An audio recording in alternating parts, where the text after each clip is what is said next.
Hello, everybody. My name is Chris Hall. I am the marketing manager here at Charity Digital. Thank you all so much for joining me today. Funnily enough, I spoke at one of these virtual conferences back in April, and then I said it how bizarre it was shouting at my computer screen in an empty room. Yet here we are 5 months later, and I'm still doing it. Although it doesn't feel as awkward now, but that might say more about me than anything else, to be quite honest. It's an absolute pleasure to be content partners at Chase live stream this year and to have the opportunity to speak to all you lovely folk today. I'm not going to bore you with who I am. You can find out a little bit more about me if you so wish. But I would like to take a quick moment to talk about Charity Digital for those of you who don't know who you are. So, we are a charity, a lot like many of you in the audience today, I assume, and our mission is to help other charities of all sizes navigate the white waters of digital technology. Whether you're an organisation that's just starting out, or maybe a little bit further down and have hit a digital hump in the road, or you're a digitally mature organisation and are looking to implement the next best thing, we exist to help charities of all sizes be more digital. And we do this through three key pillars. The first is content. We think of ourselves as a content-led organization, and we can turn out anywhere between 50 and 60 articles a month. We also run a weekly Charity Digital podcast, and we also have our very own webinar program where for almost 2 years now, we've been dedicated an hour every other Thursday to help charities learn specific skills that they can take back to their organizations. Our second pillar is events. So we run key events throughout the year. We host our main Be More Digital conference in March, which covers all things digital. And then we have subsequent virtual digital days throughout the year as well that take deeper dives into more topical digital conversations that are timely. And finally, we are home to the UK's only discounted and donated tech platform. Through our exchange program, charities can be validated for free software like Google for non-profits, and they can also get access to vast amounts of discounted software and hardware such as Microsoft 365, Adobe Creative Cloud, and Avast Antivirus, just to name a few. You can find out much more about us, download some content, and sign up for some events in our Charity Hub. So please do head over there to learn a bit more after this session, of course. Anyways, onto the topic of the day. As I mentioned in the intro, we are also a charity, and like many of you, I hope all of you in the audience, we're also on our own digital transformation journey. But over the last 12 months, we've really started to wonder exactly what digital transformation means. We've pondered on this for some time and talked to charities as we often do, and collectively we kind of all came to the conclusion that, like the image on the slide suggests, digital transformation is a bit chaotic and can often be anxiety inducing. But when you think about it in its purest form, for lack of a better term, it's really less about digital transformation and more about how your charity can be more digital, how to adopt that as a mindset, and how to build it into all aspects of your charity. Now, we can talk for hours about this, but I've only got a short time today. I've condensed what we believe to be the 3 Ps of digital, of becoming a Be More Digital organization. You can tell I'm in marketing. I'm sure I've brought back a lot of university anxiety for the marketers in the audience. But yes, this session will cover what we believe charities need to be a true digital organization. And yes, they all begin with P: planning, people, and platforms. So the first place to start is with planning. We all have strategies, and it's about time to make them digital. A true digital mindset requires digital to be woven into the core business strategy of every organization. And this should definitely be the long-term strategic objective. But realistically, and as this session is titled, it's about being more digital, essentially, and focusing on developing a digital strategy that puts more emphasis on the digital than on the strategy. As part of this process, it's important to define clear goals and decide how you'll measure them. Take the example on the screen now of hypothetical charity A, who has a vision of a world free of disease X and a mission to support people affected by disease X to lead independent, active, and fulfilling lives. They can set up to 3 goals here, clearly defined. They've then went on to outline, what success looks like, and they've also attached key metrics to them and KPIs. And what they're left with is a real comprehensive view of what their organizational goals, success, and metrics are. And this identifies key holes and key supportive areas where digital can provide a real backbone and help them achieve that. Given where we are at environment-wise at the minute, this may be somewhat extensive, but the principles still apply for digitizing your service delivery or fundraising, you must start by defining goals, planning your success dimensions, and then outlining what your key metrics are. It's also important as part of the planning phase to understand your digital baseline. Building internal insight on the current use of digital will help you understand and communicate the status quo, and will also help you understand how that status quo matches the external environment and the needs of your stakeholders. Internal insight will also help you bring people on board with the planning process, clarifying why things are the way they are and what needs to change. This can be as simple as recording, on the spreadsheet, all the digital equipment, the age of that equipment, supplier support, future roadmap of the equipment, the impact on strategy and its recommendations for the future, up to a more comprehensive analysis where you really map out the processes and digital functions of your organization, like the example shown on the slide. This will give you a really full understanding of your own digital usage alongside those organizational processes. And it's essentially will give you a really true, unique 360 view for you, your team, and your stakeholders to digest. To get an even deeper understanding of your digital baseline, assessing your own digital maturity is also something we highly recommend. Assessment takes into consideration the different aspects that affect digital success and also helps you measure your progress over time. Now, there are countless digital maturity assessment tools out there, but we recommend using the NCV or Digital Maturity Matrix, of which we got an example for you on the slide at the minute. Now, this tool can really help you gain insight into what is working well and what's working less well, and ultimately help you make the decision. And ultimately help you make the decisions around the same three things we're talking about today: where to focus your Be More digital planning on, how to involve and empower the people to help you be more digital, and what platforms you need to enable you to be more digital. Now, moving away from planning once that's in place, the most important part of this 3P model is the people. Change cannot happen without people, and it's paramount to take a people-centric approach to your new digital mindset. Involve people in the change process and center all your decisions you make around those people. Like with most things, this starts at the very top with leadership. Digital leadership is demonstrated by a leader who understands the digital ecosystem, a person who can identify how digital will contribute to an organization's strategy and builds trust and motivation amongst colleagues so that together they make the digital vision a reality. A digital leader doesn't always need to fully understand how technology works to lead digital change. They can lead by using coaching techniques and by relying on the advice of expertise of other staff and people outside the organization as well. Strong leadership will create that environment of motivation. So charity employees are keen to embrace digital more in order to increase the impact of that their organization has. Now, moving to a successful digital culture and implementing a successful digital strategy requires an organization to develop the right mindset. This mindset combines 4 key areas: motivation, which we already talked to just a minute ago, behavioral change, ownership, and collaboration. And the hardest part of embracing any new culture or changing any sort of thought process, especially around digital, is accepting that digital is a continual learning process, both for individuals and for the organization as a whole. So taking small steps in order to learn and move forward is the right way to proceed, rather than always seeking to understand every last detail before making a change or looking for that big splash. However, to ensure that small steps don't result in slow progress, it's also important for the organization to embrace the concept of fast cycle times. So making a small step every 1 to 2 weeks adds up to a massive change throughout the year.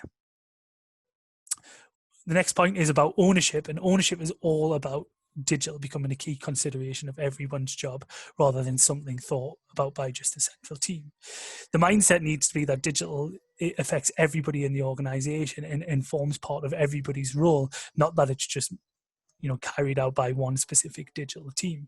Digital should be in front of mind for everybody within the organization and should come to the forefront for all teams. In this way, the people who are closest to the day-to-day processes and therefore understand them best become empowered to make those digital changes. Collaboration is also vital for successful digital projects, as a significant digital changes might involve a process that is touched by many parts of the organization. It might bring together, operational and technical staff to successfully design and deploy new approaches. And the final aspect of a successful digital mindset leads us kind of back to the first slide, and is that it needs to be user-led.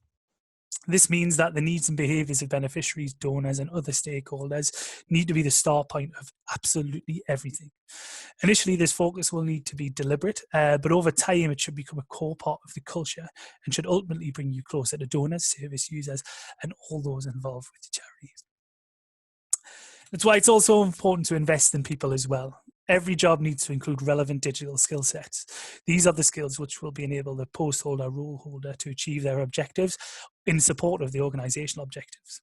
For example, a support manager may be required to manage responses to supporters on social media, web chat, as well as on email or on the phone. And there are 3 ways to ensure you get the right digital skills into your organization. The first is recruitment, and it's not always easy to find the right candidates, but I always recommend never to be afraid to sacrifice knowledge of charities or knowledge of the charity sector for a thorough digital skill set. How the sector works is a much easier and less costly lesson than upskilling a charity veteran. The startup world is teeming with advanced digital talent who are always sort of tech for good minded or cause driven as well. And most graduate students leave college now with or university now, with an extensive digital proficiency. So much more beneficial to look further afield than inside the charity. And if skill sets cannot be recruited, training and support should be provided to current staff. Learning and development is essential for an organization to become truly digital. Once the digital skills and behaviors needed for different roles are identified, a training program needs to be developed to support staff, managers, and members of the board to enable long-term transition to a digitally transformed or be more digital organization. Often digital leads in organization are either not skilled or given enough time or positioned in the organizational hierarchy to support true leadership in managing change triggered by an all-round digital implementation. It is therefore essential to invest in the development of digital experts within the organization and transform them into digital leaders to help guide the organization through digital transformation, through being more digital. If neither of those are an option, then external partners and agencies allow organizations to fill the digital skill gap in some organizations.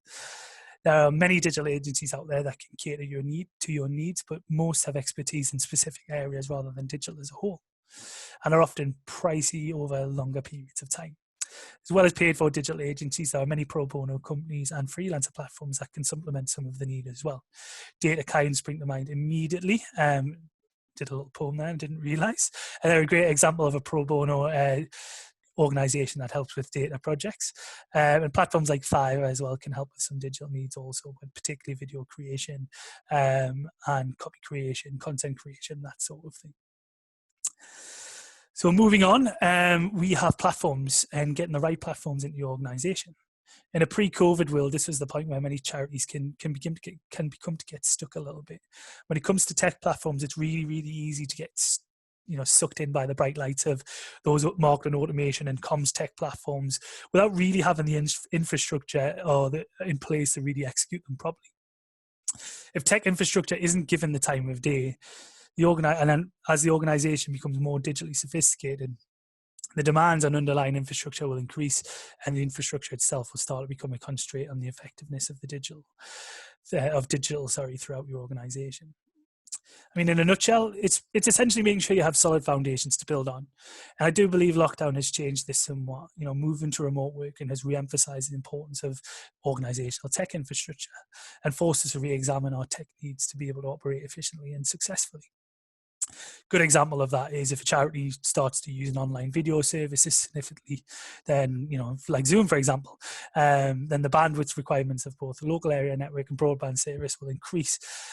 And if these haven't been planned for, then the services like, webinars and new services that are being produced digitally will start to not function as well, and will start to feel the strain as we go on. Similarly, if field staff or volunteers are to be more digitally enabled, then they will need to have appropriate hardware as well, be it laptops, tablets, smartphones, etc. Existing equipment might not be able to support the processing required. In order to form that single view of a supporter service and deliver those true personalized services and communications that we all want to, the appropriate technology is inevitably needed. And these technologies are about improving the performance, speed, user experience, and about generating better reporting, leading to an improved understanding of how current programs and products are performing. Most of the established technology and nonprofits and charities these days are not able to support all of this. So new technology is needed. And with any new technology, security needs to be considered as well. Charities should look to invest in tools which help protect the charity, email scanning, virus scanning, etc. And they should also look to replace aging infrastructure software before it goes out of life. Particular things to consider here are all versions of Windows, browser software, and website plugins. Security of technology platforms is the bread and butter of teams or individual looking after internal systems. So any sort of IT team or general management, it should fall well within your remit. An organization should also look to the next level where breaches can happen. We're all too familiar with current data breaches that have happened in the last 18 months to 2 years. So keeping on top of your data collection and management, both online and internally, is paramount. This is where a data protection officer or platforms like Scurio can come in and help you as well. So with all that being said, introducing new systems and technology doesn't have to mean throwing the old ones out and starting afresh. Often new technology systems can be added to the old, and then new business processes created and staff upskilled and trained. Business process changes will ultimately lead to a more efficient way of working. For example, when a team's time is released from manually uploading data to support our client database, they can spend more time with clients and supporters themselves and creating those intimate moments. Or an example of a charity which has reduced their staff time on creating emails by 66% by automating the majority of event communications, for example, the registration process, the agenda go live 1 day to go, 1 week to go, that sort of thing. Proven ROI is also important to get platform investments approved by the board. And to be able to do that efficiently, you need to be on top of your data. Charities can hold copious amounts of data, and data management is your way to understand behavior of your audiences and to make both organization and social impact decisions. Understanding how audiences interact with an organization through which channels and how often will help an organization design an appropriate journey for that individual, thus encouraging much longer term engagement. Collection and analysis of data, internal or from external sources, also informs research. Data on how different digital products are performing is also essential for future planning. It can show how well the organization is delivering its programs and services and can inform general day-to-day decisions to help improve those services. However, as always, it's always important to remember to remain compliant with GDPR. Charities should only collect the data that they need and can use. And the ability to learn and plan with data is dependent on 2 specific things. It's data quality, ensuring the data is clean, collected and stored in a compliant way, and technology.